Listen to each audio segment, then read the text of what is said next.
Good evening. Champions League football is back at the Etihad Stadium. It is the venue for the last 16 fixture for Manchester City against Real Madrid. A spine-tingling second leg tie awaits.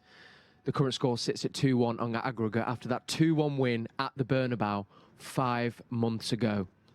Since then, we of course have had a bit of a topsy-turvy couple of months. Football has come back. The Premier League finished a couple of weeks ago, and Madrid were also crowned La Liga champions, their first title since 2017, finishing 5 points clear of Barcelona.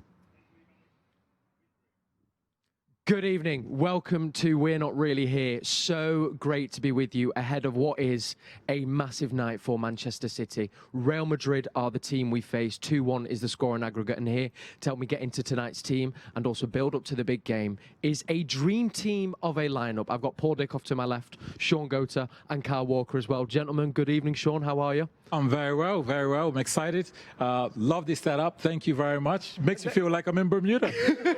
Brother as well. Well, there we go. It's slightly different. Usually we're at the Etihad, but we brought it here just across the road to the CFA. Of course, that is where it's all taking place tonight at the Etihad. Paul, any nerves for you or just excitement? Absolutely buzzing. I have been all day as well. Don't want to get too confident, but I'm really confident about tonight. I've got to say, I am so confident about tonight. You know, completely back the boys, and I can't wait. I'm buzzing. I needed that because I came in a little bit nervous. I don't know about you, Kyle and Paul. You just kind of had this wave of confidence that just came in, was like, that's what I need to hear. Yeah, for you? I'm still worried. We're counting down the seconds for me until kickoff because, yeah, this is huge. As a Man City fan, we've been waiting for this moment for 5 months. Well, I have after the performance against Madrid at the Bernabeu. Unbelievable. And I've just got to say that tonight, this could be another great masterpiece from this City team, and I'm just hoping that they come out and they really push and show that they want it as much. Yeah, cannot wait. That's something we are all searching for. Well, Cal, you can bring us the team that is going to hopefully do that tonight at kickoff at 8 o'clock. Yes. Who have we got? So our starting lineup, we have Ederson, Kyle Walker, Aymeric Laporte, Fernandinho, João Cancelo, Rodrigo, Ilkay Gundogan, Kevin De Bruyne, Phil Foden, Raheem Sterling and Gabriel Jesus. And then our substitutes, we have Claudio Bravo, John Stones, Alexander Zinchenko, Bernardo Silva, David Silva, Riyad Mahrez, Nicolas Otamendi, Eric Garcia, Tommy Doyle, and of course it is managed by Pep Guardiola. Now, I'm not sure about you guys, but Pep's showing he wants this. He's going full force, Paul. Absolutely, and I'm speaking to Sean just before we came on. I think the one big thing is Phil Foden starting tonight. You know, I'm absolutely buzzing for him. He deserves it. It's probably the biggest game of his career, and he's going to shine tonight. You know, these are the games when earlier on in the season and last season that when he wasn't getting picked and people were saying, why is he not going out on loan? He was always in the best place, and he knew that himself. And the latter part of the season, he's been absolutely fantastic. And he's not just in there because Pep wants to play Phil Foden. He's in there because he deserves it. You know, his form's been outstanding, and he'll cause Real Madrid loads of problems tonight. But the team in itself, it's a top-class team. And you go back to the Real Madrid game over there. You know, Pep made a few changes that night that surprised a few people, and his tactics were unbelievable. So, might be something to look out for to see if there's little tweaks there tonight. Sean, what did you make of the team once it was brought to you? Yes, I mean, Paul and I were sort of raving in the background because, one, I was excited about the team, and then again, just talking about Phil Foden, you know, I'm really delighted for him because, again, he's just been really superb, and he'll bring this energy about his game. Not only energy, but he brings a quality. So I'm really pleased to see him in there. We were talking off screen, and I was saying that I think that Pep will look at somebody like Fernandinho playing at centre back. We'll wait and see because, again, in these games, this is where he goes. He tries to outthink the other manager in tactics, and I think it's a good decision to perhaps have him there as well. John Stones and Nicolas Otamendi on the bench. We've got Aymeric Laporte. We've got Fernandinho looking at centre-backs, Rodri in front of them. Paul, we've talked so much about this defence of Manchester City throughout the season, and here we are, Champions League, and we're seeing Fernandinho slotting back in centre-back. That just proves how good he is in all positions that he can play. It does, and I think even leading into the game before the Eric Garcia stuff came out yesterday, I always fancied Pep to put Fernandinho or even Rodri there. That could happen tonight. He could switch them around at times, purely because of Fernandinho's experience at this level, you know, international level. He's 34. He's been the main man for a few years, and he's slotted in alongside Laporte fantastically well. And that little bit of experience against a Madrid team, a little bit of nous at this level, is probably why he's got the nod. On the flip side, because you've got someone like Phil Foden at the other end of the pitch, so there feels that there's kind of a nice balance between that fresh new energy, but also the wise heads. Another one is Gundogan, who is actually the only player to have played all the European minutes for Manchester City this season. Of course, goes to show not how crucial he is just to City, but to this particular team in the way that we play. Yeah, and I think it was spoken previous shows about Gundogan, and the one thing he does, he might not always catch the eye like a De Bruyne or a David Silva does, but he keeps things ticking over. You know, the little one and two touches, 4-yard passes, 5-yard passes to keep the ball moving. You know, he can get around in midfield as well. He can close down. We've seen that when he's played in front of the back four before.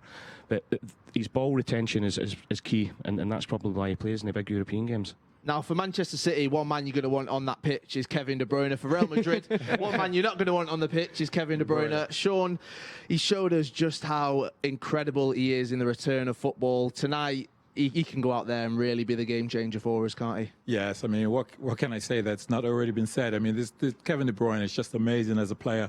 What I like about him, wherever he is on the park, he makes the right decision. If he's in a defensive position, it's the right pass. If he's in a wide position, it's the right perfect cross. If he's in that midfield position, it's the right pass with that through pass. So his decision making is of the highest level, and that's what really makes him special, along with his quality of passing. Two strikers sat with us, 4 if you include me and Kel. We like to pretend that we are. 3.5. Yeah. How would it feel to have someone like Kevin De Bruyne behind you, supplying those balls, Paul? Because he puts it in the perfect place for you, doesn't he? He does, and look, you speak against defenders who play against him. They know where the ball's going, but they still can't stop it.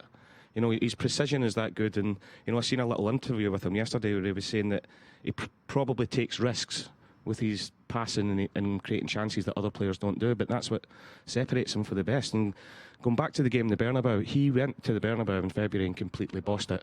He went to Real Madrid in front of their fans, in front of Zidane, in front of all the players, and he bossed it, and he raised his game to a different level, and they'll be really worried about him tonight, as they should be. It was an absolute masterclass by De Bruyne, and that's something I wanted to talk about, because we don't have to go on about how big that win was in Madrid, of course, for wanting to win the Champions League. But I felt, Sean, that it just kind of sent a message to the rest of Europeans' elite clubs to say, I feel like we've finally arrived and we are very comfortable now in this space. It's not a big thing going to Madrid. You know, we can play our game and play it well. Yeah, you're exactly right. I mean, listen, but people say, well, City's got Real Madrid. Well, Real Madrid fans are saying, well, we've got City. Yeah. And when you say you got City, you got Kevin De Bruyne that's in the midfield with that ability, vision, and passing. He will sort of hurt any team. And I look forward to seeing him again tonight, because he's just an amazing player. Sorry, Paul. The biggest thing for me that night was Pep's team selection. You know, there was no David Silva, there was no Raheem Sterling, there was no Sergio Aguero, there was no Fernandinho. Just talk about his experience and how he tweaked it, and it was a masterclass from him. You know, even when we seen the team, we were all expecting Gabriel Jesus to be playing up top.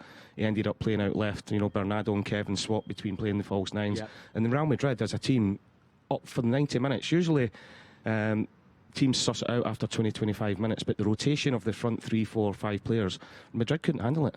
Do you think we'll see something similar tonight? Because it does feel like that forward side of the pitch, with the players he's chosen, enables that rotation to happen, that Jesus could maybe move out to the left if Sterling comes inside, or Foden, and vice versa on the other side. Yeah, it wouldn't surprise me if things like that happened, especially with Phil, you know, because Phil's got the ability to play on either side. We know how good he is playing in the midfield, but Phil could even be the one that could play in the number 10 role, which is probably the role that he's played as a youngster coming through. So I think City will probably start as we expect them to start, but I wouldn't be surprised to see Raheem or Phil or maybe a couple of others coming in and causing Madrid problems in front of their back four.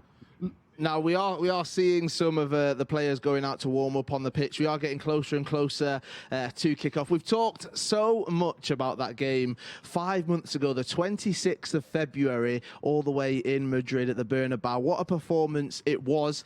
And we can see these goals right here from Man City. We've just talked about a team stepping up and really showing the world that they are capable of coming back from behind at the Bernabeu, which I always forget, because we did play so well, and what a performance it was, Sean, to actually pull it back and to show everyone that, yes, we are behind, but we can do this, and we're going to show you we are one of Europeans' elite. That's exactly what took place. I mean, we have experienced players, world-class players. So going even there to the Bernabeu and putting on such a great performance and saying, listen, we're going to go behind, calm heads, Pep at the helm, knowing, listen, we've got the knowledge, we've got the information. The players also got the ability. De Bruyne there with that cross. I mean, it's perfect. Jesus is just thinking, just keep feeding me like that.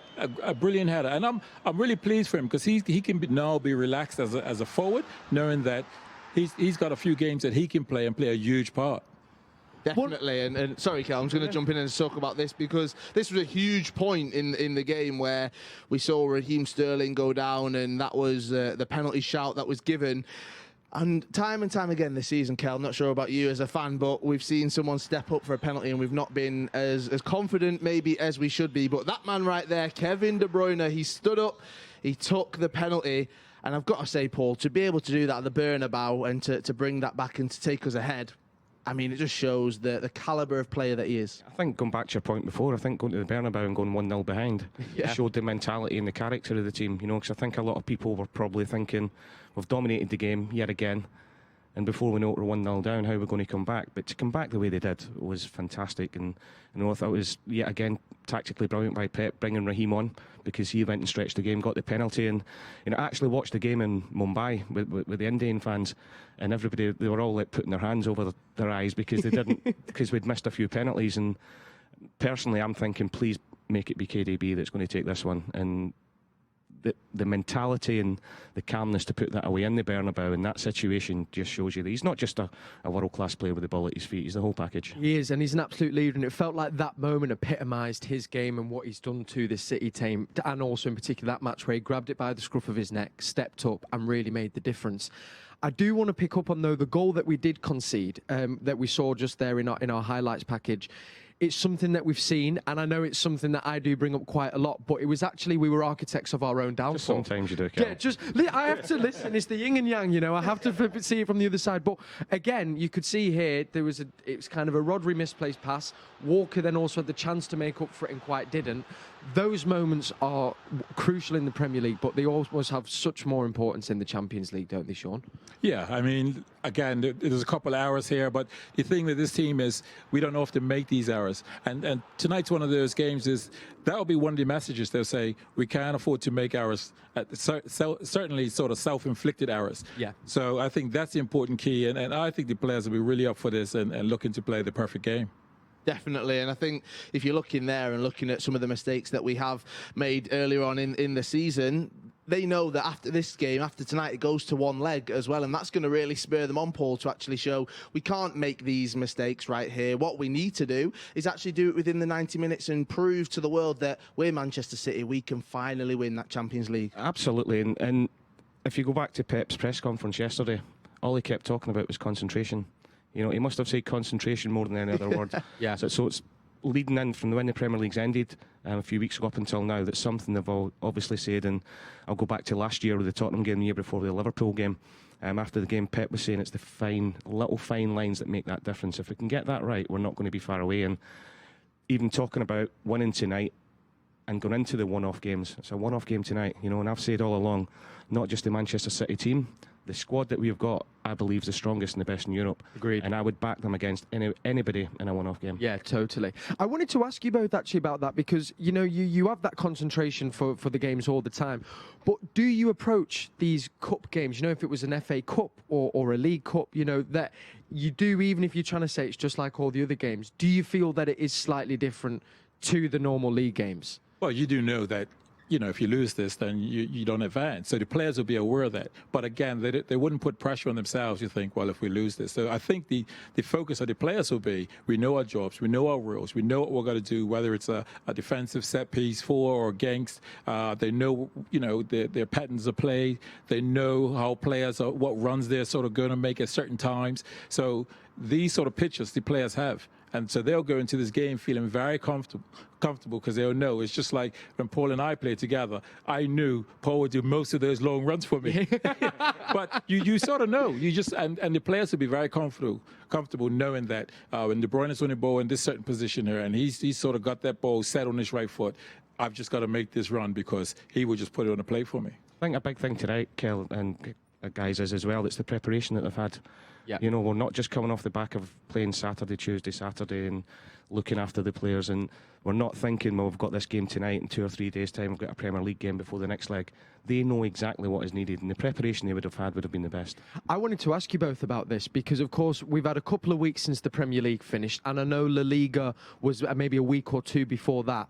Would you have rathered be playing to kind of be in the momentum that we were in the rhythm and play this game a week ago? Or actually, do you think a 2-week break is just what the team needed to go against a team like Madrid? Sean? I think your focus is there. The players know. It's like when we had end of season playoffs. You just sort of know that, yes, there's a gap 10 days or 2 weeks, but your focus is there. You know how big a game it is. So whether it's a week away or 2 weeks away, it doesn't make a difference. Your focus is there. All the 2 weeks, being 2 weeks away, it just allows the manager to say, I'll give them two days off early part of it so that they can recover and then have the program. And the program then may be sort of a 10-day program rather than a 14-day program. Ah, okay. But the players' focus will just be there at the highest level. Now, we've talked so much about this game tonight. We've heard the Manchester City team. Let's go through the Real Madrid team as well. We have Courtois in net, Carvajal, Varane, Militao, Mendy, and then we have Modric, Casemiro, Cruz, Rodrigo, Benzema, and Eden Hazard right there. So one name that does frighten me a little bit is Hazard. We know what he's capable of. We've seen what he's been able to do in the Premier League. And here at Real Madrid, I feel like he's not shown those capabilities and hit that level just yet, but the Champions League is different, Paul. He could come in and really put on a show for us. That's the one slight worry I've got tonight, is Eden Hazard. I think he's just a wonderful player, and it's not quite clicked for him at Madrid to begin with. He got his injury. Having this break has probably benefited him, and he'll be coming back to England tonight, wanting to show everybody just how good he is. That was one thing me and my dad were talking about in the car as we had a 10-minute conversation about how much Eden Hazard worried us. And I was trying to work out, because I'm not sure if he plays on the left or the right for Madrid. If it is on the right, he's going to be coming up against Cancelo, who has kind of made that left-back position his own over the last couple of weeks. So do you think he can do a good job at trying to contain Hazard tonight, Sean? Well, I think it's a smart decision to have a pacey fullback because, again, he'll be able to match that pace. That agility that Cancelo has is going to be important because there isn't too many players that are as agile as Hazard. Hazard, the way he can shift to the left and then go back right. And I think Cancelo is going to have to rely on his agility to match that. But I think it's a smart move to match that pace with pace. But, you know, to advance in games like this, you got to play well, and you also need a bit of luck. And the luck, I think, that he's not performed well. Hazard hasn't performed well. And centre back being missing for them is a huge loss. So I think these sort of things play in our favour, but we've got to play well. I like that. Now, we've talked so much about Eden Hazard right here, and another man that was doing that was his Belgian international teammate. That was Kevin De Bruyne, and here's what he had to say all about Eden Hazard. But I feel the same like the games I played before against him. You know, obviously I'm tight with Eden, and I've known him since I'm 16 years old, and we've played 80, 90 games together in the national team. So I know how he plays and he knows how I play. But for 90 minutes on that particular time, he's the enemy and he's thinking the same way. And then after, it's fine. You know, it's football. It's a competitive sport, and I want my team to win. And he wants Madrid to win. There's nothing new to that. So yeah, that's it. That's what Kevin De Bruyne had to say about his Belgian international teammate right there. Lots of positivity, and I mean, they're going to be competitive between each other, Sean, but they're ultimately both athletes, both teammates. Yeah. But tonight, that's all set aside. They want to win. It's all set aside. It's business. De Bruyne says, listen, I respect him. We're good friends. You knew him from 16, but it's business tonight. He wants City to win. So, you know, the boys are walking out here. This is just exciting. I just think I'm a bit like Paul earlier saying that you're being confident about this game tonight. and not being too overconfident. I really feel relaxed. And maybe a few years ago, I'd have been a little bit more worried, but I feel really good about tonight's game. Now, we're just seeing those players coming out onto the pitch. Paul, the mindset, the mentality of these players, the City players running out right now, they know that they've got the biggest game of the season ahead of them. This could be the start or the continuing journey in the Champions League for them this season. How would you go into it? Let's ask that. As an ex-pro, what would you go into? I would never have been near that level, I don't think, to start off with. Do you know what I mean? But look, they are not just top players, they're top people as well. And they will know exactly what they have to do tonight. And going back to the point before, would the players have preferred to 4-3-2 1 week build up leading into it? I know Pep would have wanted the 2 weeks that he's had to work on everything that he's going to do.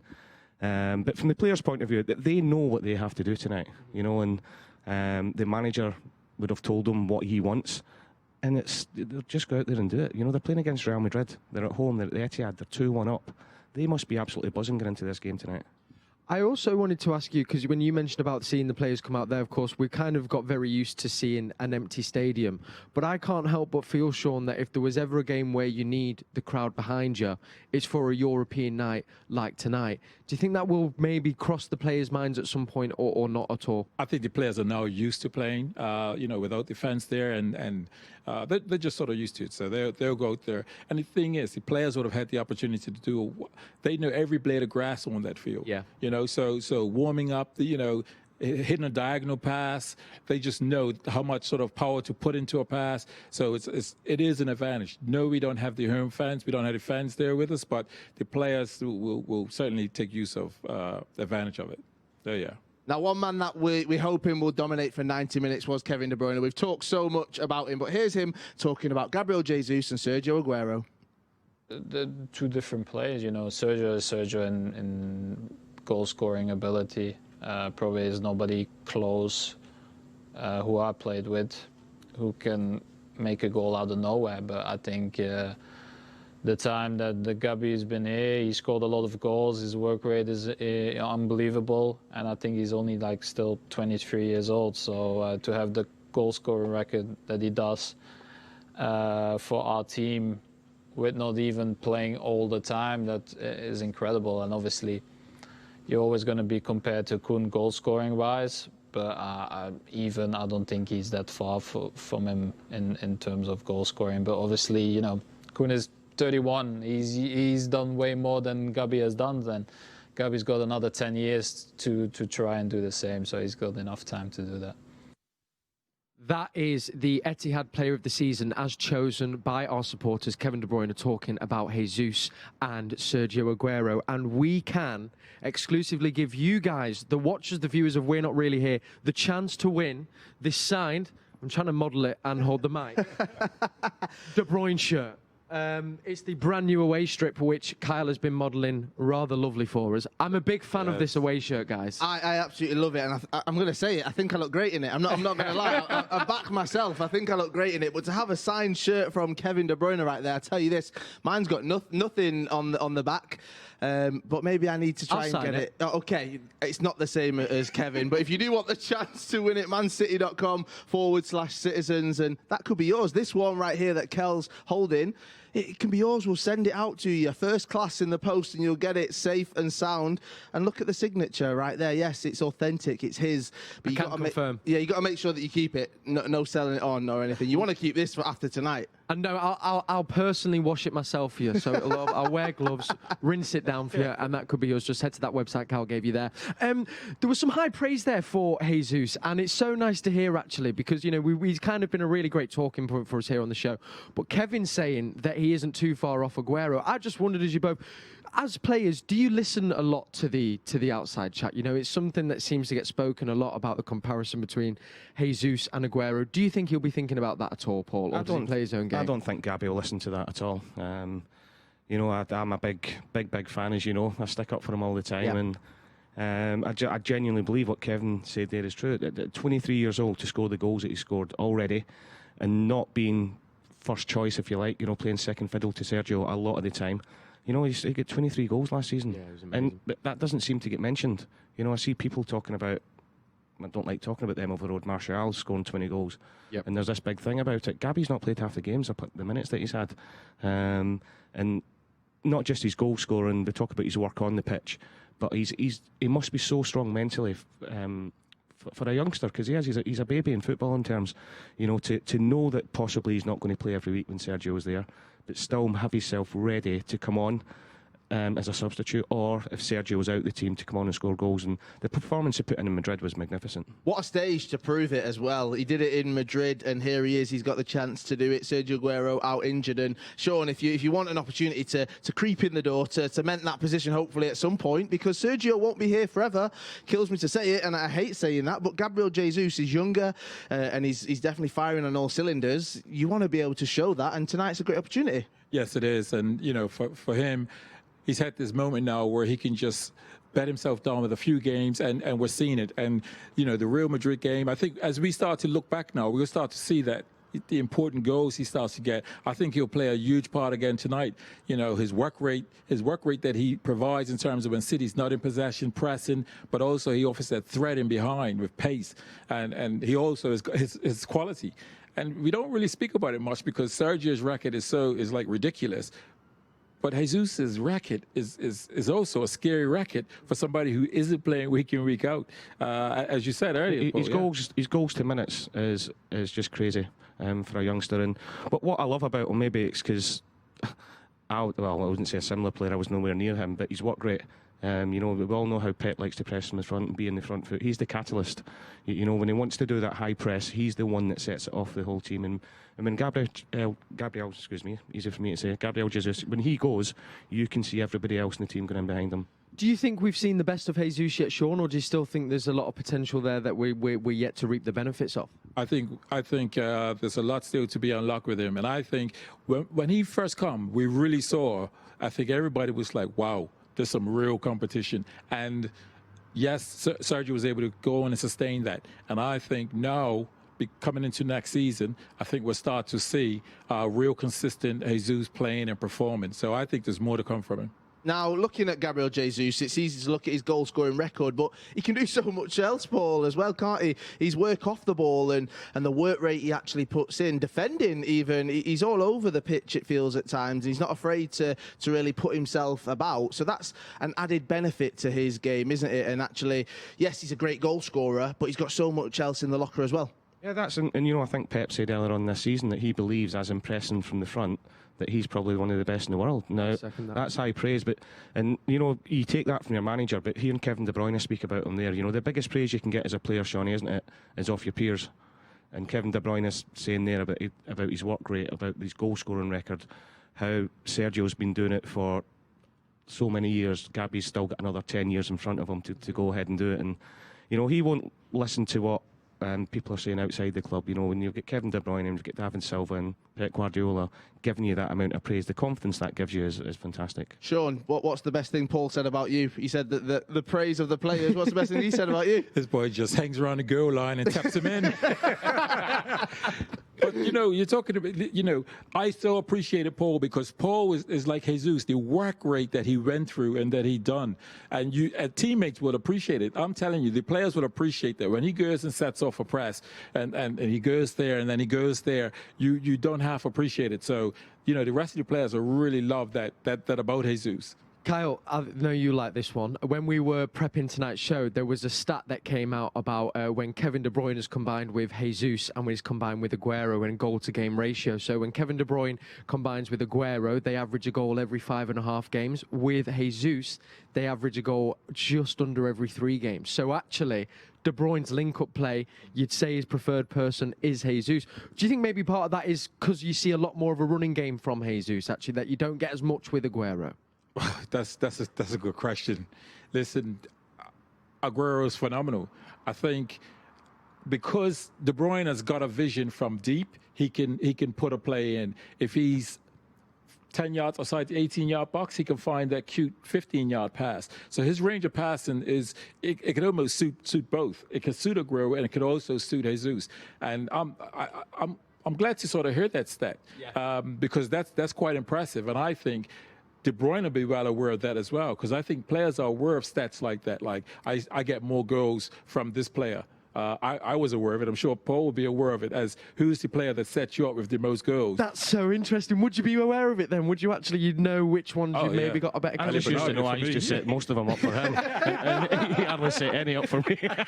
I do just want to say that was a great answer right there, Sean. You got the question. He said, "I'm not going to give a direct answer. I'm going to sit on the fence right there. I'm not going to." Talking about you two though, because we were prepping the show before, and Paul, you brought up an interesting fact that 22 years ago tomorrow, Manchester City played against Blackpool. It was a 3-0 win. Sean, you scored the 24th minute. Paul, do you think you set that one up for him? I did actually. I set all three up that day.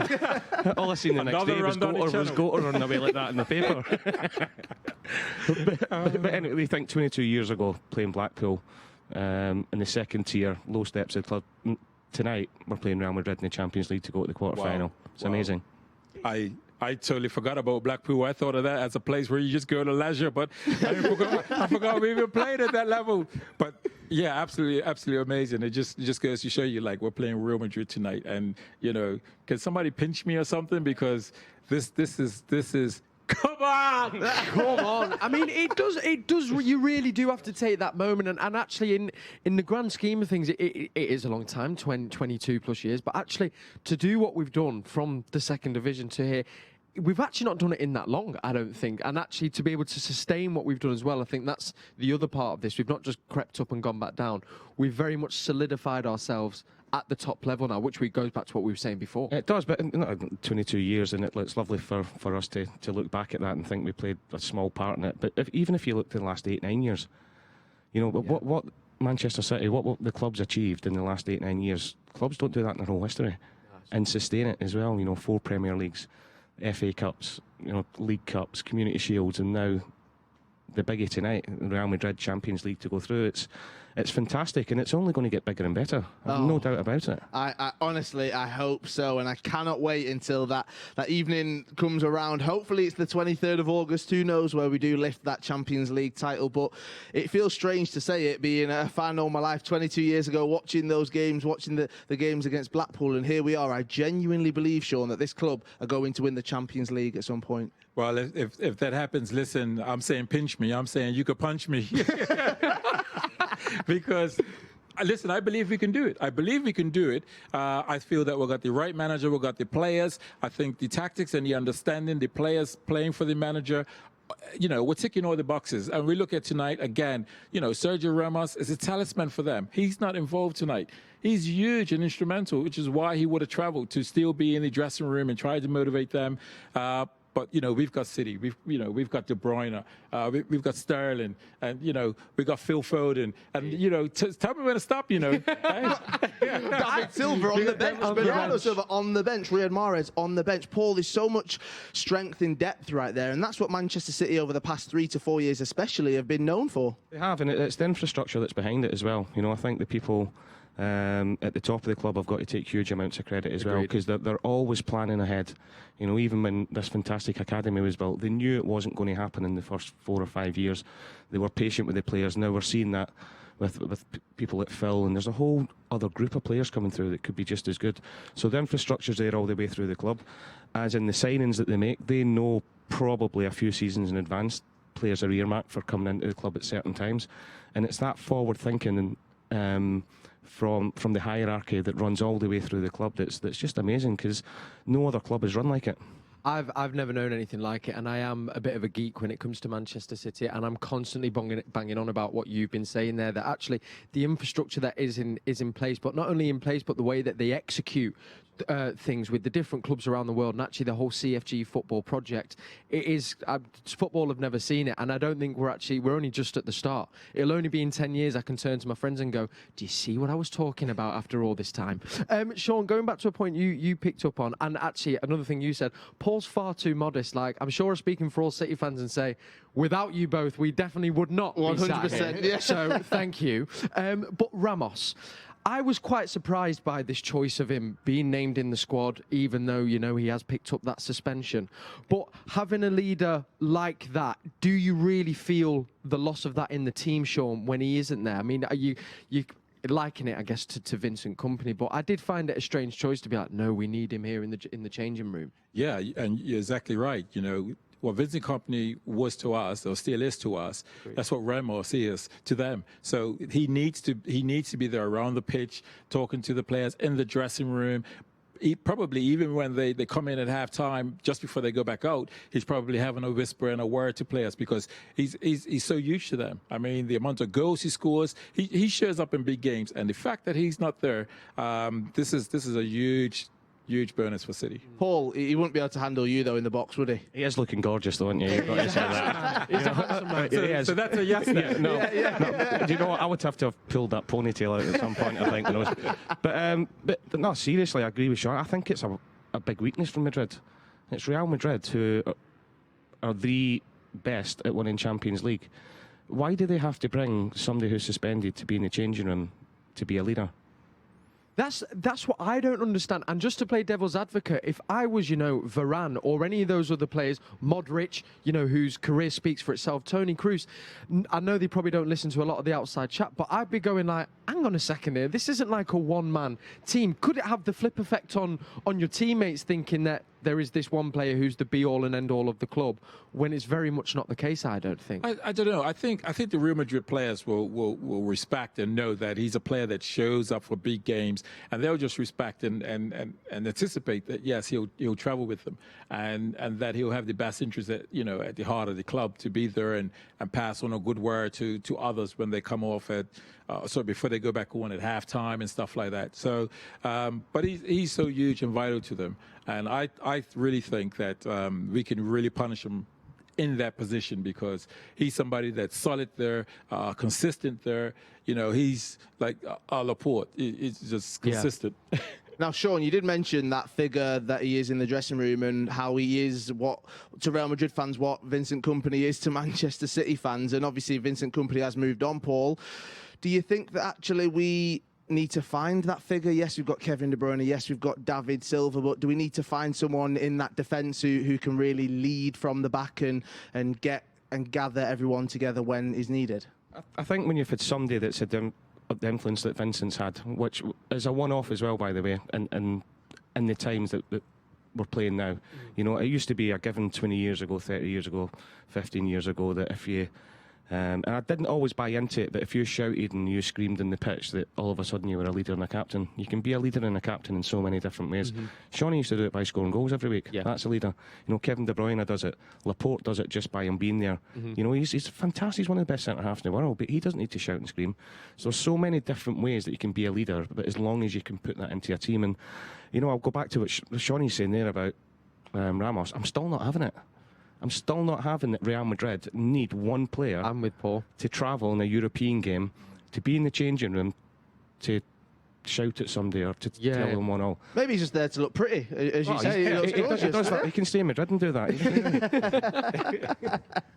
Right, there's a new initiative that's been happening throughout the week. If you follow Manchester City on social media, you would have seen it. The Rise Up, Keep Up Challenge, and this is what it's all about. Now it's time to help our communities get back on their feet.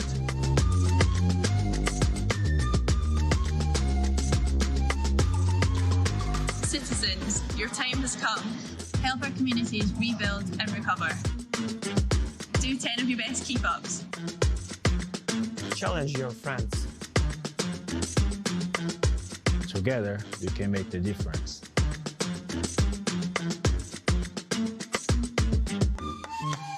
Donate to Citizen Giving for recovery.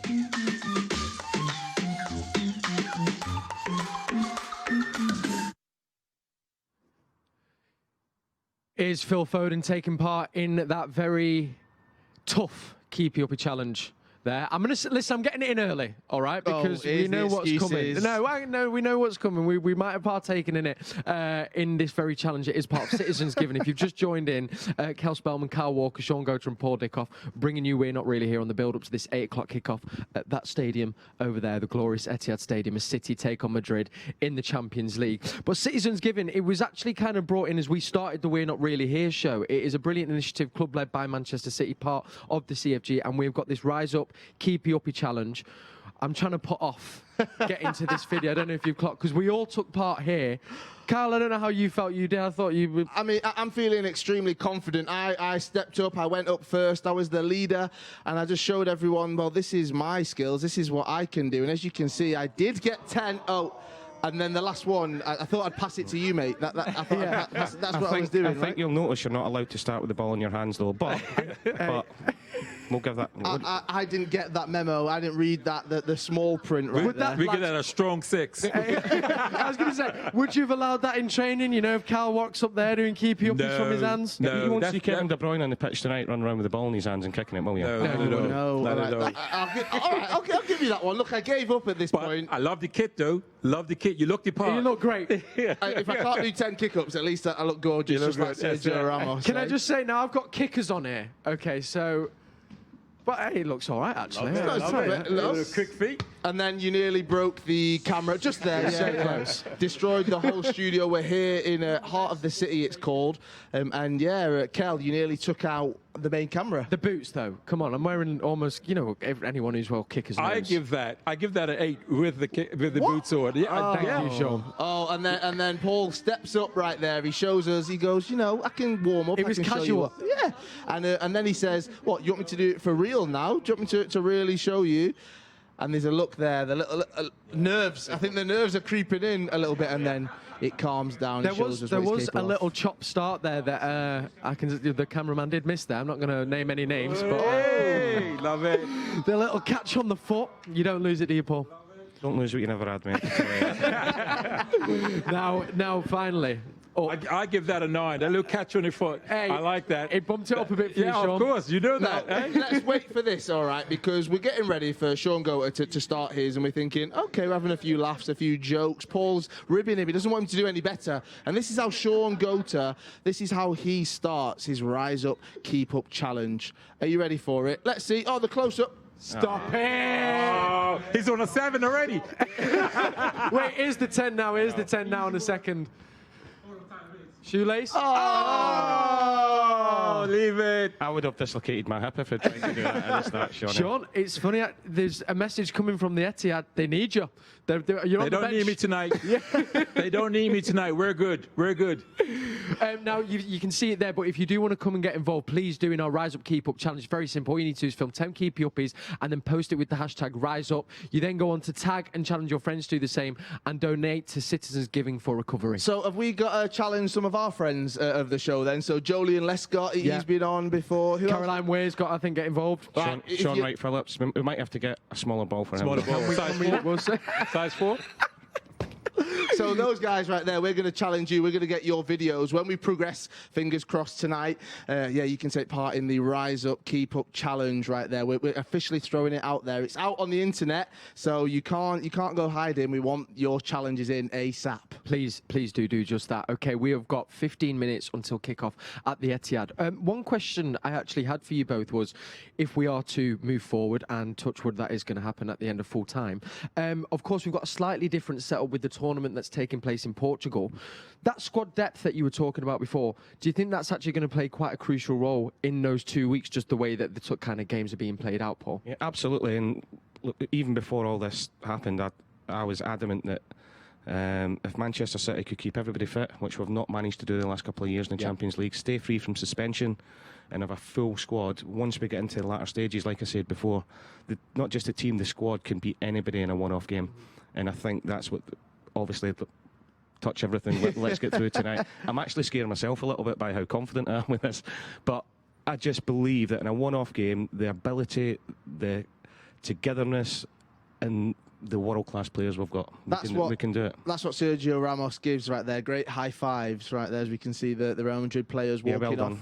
off. Are you not impressed? You're still not impressed. The ponytail, all the high fives, he's not impressed by Ramos. But we have got to look at this Champions League schedule because, yes, it will come thick and fast. There's hopefully three more games to go, starting a week tomorrow it'll be, and then it's the 19th on the Wednesday, then the finals that Sunday. But Manchester City have done that with the Premier League returning, Sean, and we've done it in great fashion, let's be honest. Yeah, and I think when we think about, the important people in at that stage, you don't look at the sports science. I think they then start to look at the players and the workloads, and because we're seeing towards the end of the season players getting injured for different teams, I think they'll be looking and saying, what's his workload been like?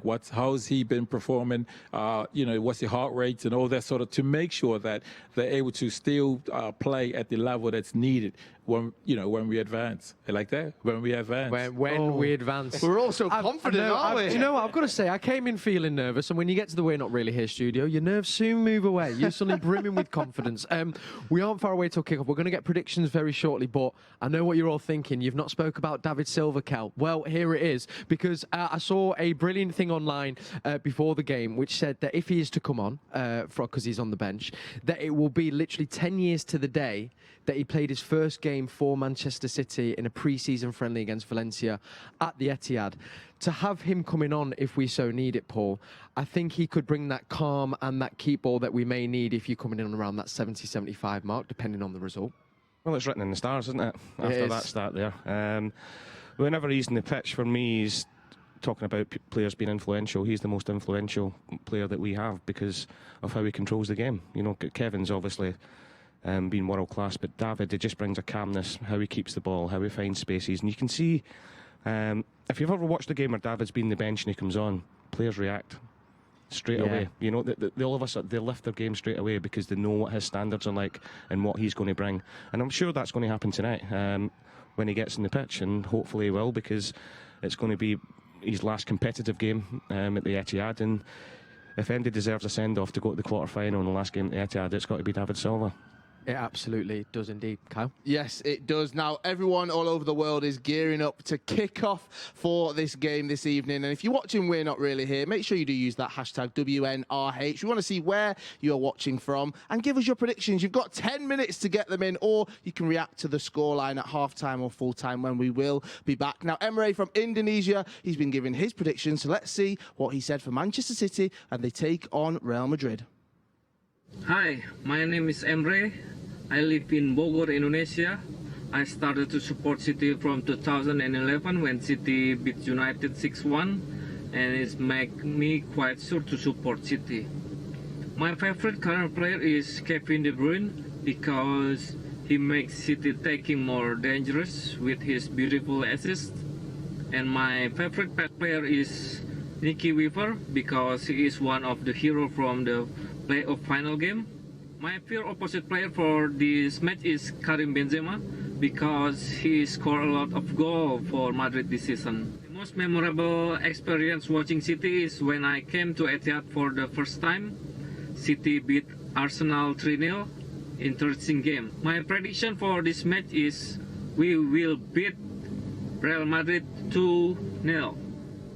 Come on, City.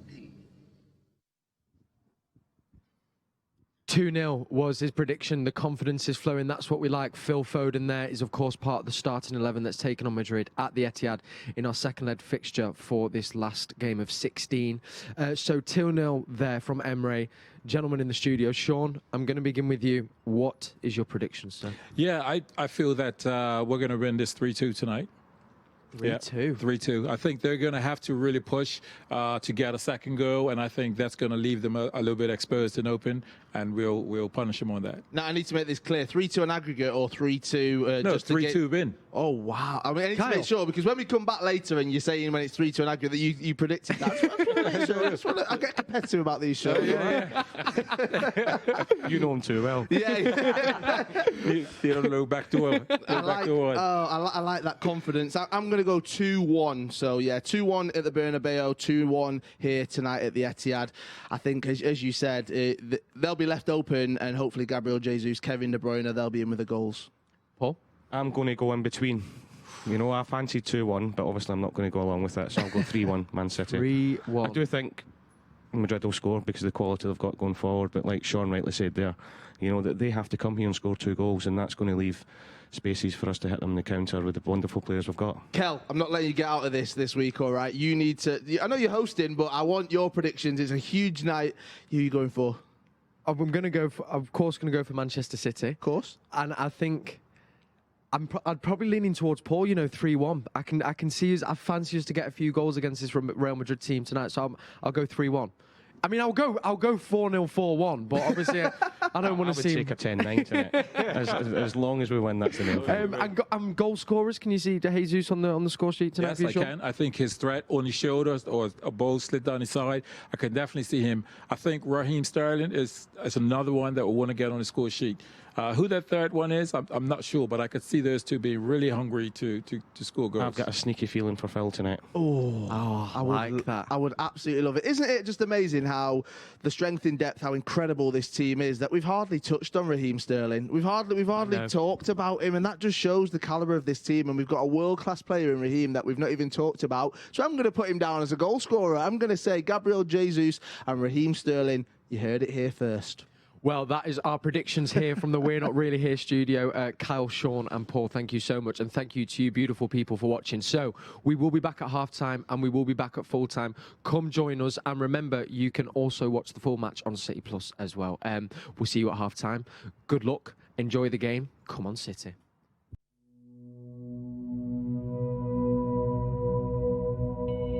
Every Champions League game is special. Every single game in the Champions League is amazing. It's a very special night in the history of Manchester City, the UEFA Champions League. Raheem Sterling para el Manchester City. Kevin De Bruyne finalmente dispara. ¡Gol, gol, gol!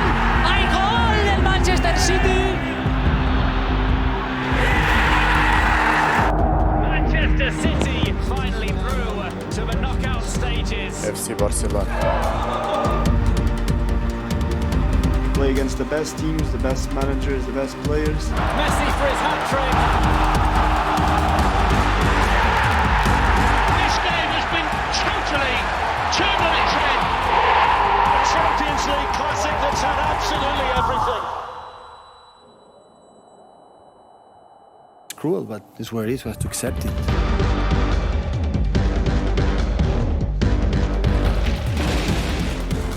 Phil Foden with a cameo appearance. He scores in the Champions League. It's always something you dream of as a kid, playing at the Etihad in Champions League. It's just a different smell in the air. Messi ha parado Khan. It's obviously a strange atmosphere because we're used to playing in front of crowds and emotional people.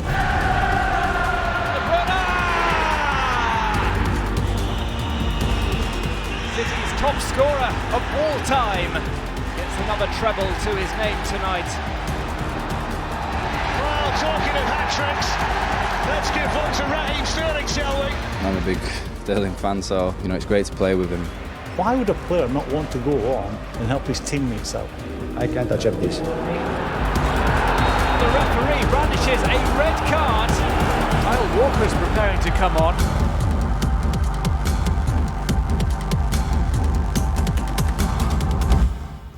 Real Madrid.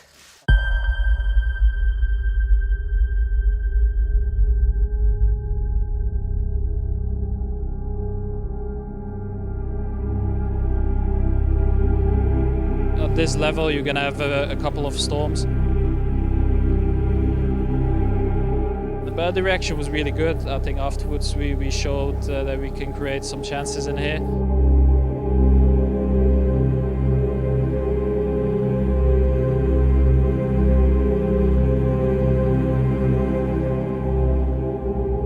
In the end, we deserved to score 2 goals. It was a good performance for the first game.